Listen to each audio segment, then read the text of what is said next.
అండం విడుదలయ్యే సమయం తెలుసుకోవడం ఎలా? దంపతుల్లో ప్రెగ్నెన్సీకి ట్రై చేసేటప్పుడు వాళ్ళకి రకరకాల డౌట్స్ వస్తూ ఉంటాయండి.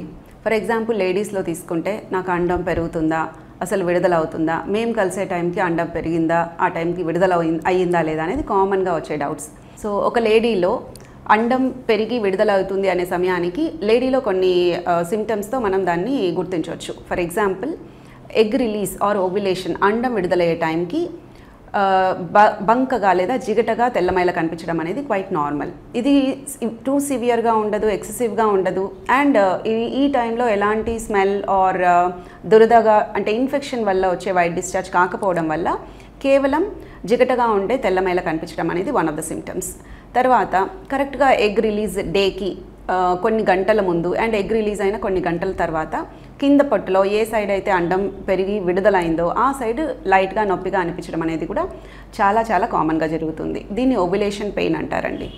ఇది ఫర్టిలిటీ ట్రీట్మెంట్ తీసుకుంటూ విడుదల కోసం ఇంజెక్షన్స్ వేసుకునే వాళ్ళలో ఇది చాలా బాగా ఐడెంటిఫై చేయగలరు పేషెంట్స్. సో అండం విడుదలయ్యే టైంలో పెయిన్, ఓవ్యులేషన్ పెయిన్ కూడా ఉంటుంది.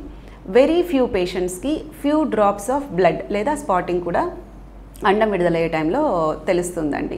అండ్ అండం విడుదలైంది అని కన్ఫర్మ్ చేసుకోవడం ఎలా అని ఆలోచిస్తే కనుక డెఫినెట్లీ ట్రీట్మెంట్ తీసుకునే వాళ్ళలో అంటే ఫాలిక్యులర్ స్టడీ స్కాన్ ద్వారా మనం అండం ఎప్పుడు పెరిగింది, ఏ సైజ్, ఏ టైంకి కరెక్ట్ సైజ్కి రీచ్ అయింది అండ్ ఎప్పుడు రిలీజ్ అయింది అనేది మనం డెఫినెట్గా కరెక్ట్గా చెప్పగలరు. మీ డాక్టర్ని కలిస్తే కనుక మీకు ఓవ్యులేషన్ ఏ టైంలో ఏ డేట్కి జరుగుతుంది జనరల్లీ అనేది కూడా మీకు చెప్తారండి. So meet your doctor and get your doubts resolved.